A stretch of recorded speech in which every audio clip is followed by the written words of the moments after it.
বাংলাদেশে পাড়ি দিচ্ছে খগেনহাটের স্বপন রায়ের তৈরি দোতারা। আলিপুরদুয়ার জেলার ফালাকাটা ব্লকের ধনিরামপুর ২ নম্বর অঞ্চলের ধনিরামপুর গ্রামের স্বপন কুমার রায়ের তৈরি দোতারা এবার ভারত ছাড়িয়ে পৌঁছচ্ছে বাংলাদেশে।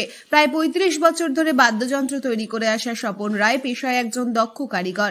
তার তৈরি দোতারা এবং অন্যান্য বাদ্যযন্ত্র ভারতবর্ষের বিভিন্ন রাজ্যে জনপ্রিয়তা লাভ করেছে। খগেনহাটের এই প্রতিভাবান কারিগরদের হাতে তৈরি দোতারা বহু শিল্পীর খ্যাতির অংশীদার হয়েছে। আজও তার তৈরি বাদ্যযন্ত্রের চাহিদা বিভিন্ন এলাকায় অব্যাহত রয়েছে। বাংলাদেশে তার দোতারার রপ্তানি খগেনহাটের নামকে নতুন উচ্চতায় নিয়ে গেছে। স্বপন রায়ের এই সাফল্য এলাকাবাসীর জন্যও গর্বের বিষয়। দাদা, আপনার এখানে দোতারা তৈরি হয় বা বাদ্যযন্ত্র তৈরি হচ্ছে, এই নিয়ে কি বলবেন এবং কতদিন ধরে এটা তৈরি করছেন? আমি ৩৫ বছর ধরে বানাচ্ছি, স্কুল লাইফ থেকে বানাই।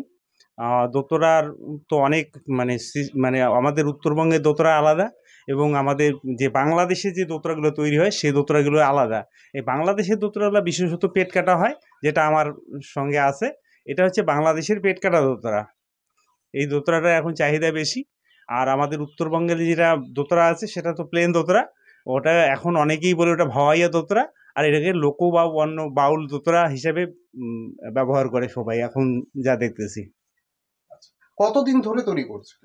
৩৫ বছর ধরে মিনিমাম। ৩৫ বছর ধরে। কোন জায়গা এটা দাদা? ধনিরামপুর 2, ধনিরামপুর গ্রাম, ধনিরামপুর। কোথায় থেকে অর্ডার পান আপনি? আমার মাল তো অর্ডার বলতে আসাম, ত্রিপুরা, বোম্বে, কলকাতা এগুলো তো যায়। তাছাড়াও আমার বাংলাদেশে অনেক দোতরা গেছে, সারিন্দা গেছে। আপনার নাম ও পরিচয়? আমার নাম স্বপন কুমার রায়। আচ্ছা, আপনার কি কোনো ইউটিউব চ্যানেল আছে? হ্যাঁ, আমার ইউটিউব চ্যানেল আছে, দোতরার কারিগর। দোতরার কারিগর, মানে এই ইউটিউব চ্যানেলে মানুষ দেখতে পারে? হ্যাঁ, দেখতে পারে।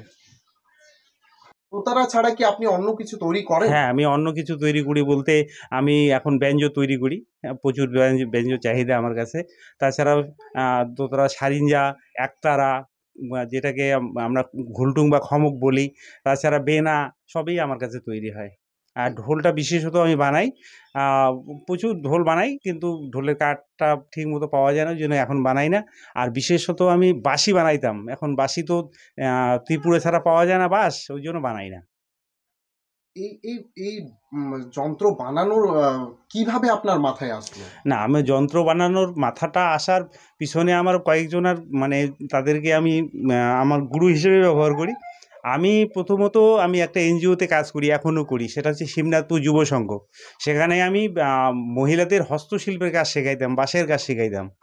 তখন একদিন আমার এক দাদা যে আমাদের সেক্রেটারি, সে আমাকে বললো যে কাঠের একটা গন্ডার কিনবে ও। আমি বললাম আমি বানাতে পারি।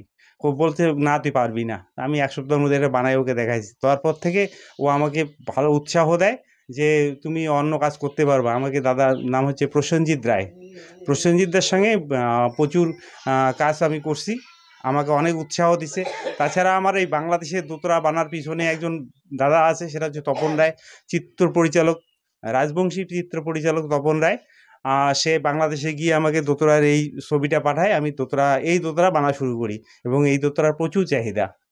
আমি সিনেমায় বহুত কাজ করছি। এই কিছুদিন আগে একটা সিনেমায় কাজ করছি, নদী জিউ, সেটাতেও কাজ করছি। ব্যুরো রিপোর্ট, ভয়েস বাংলা সংবাদ।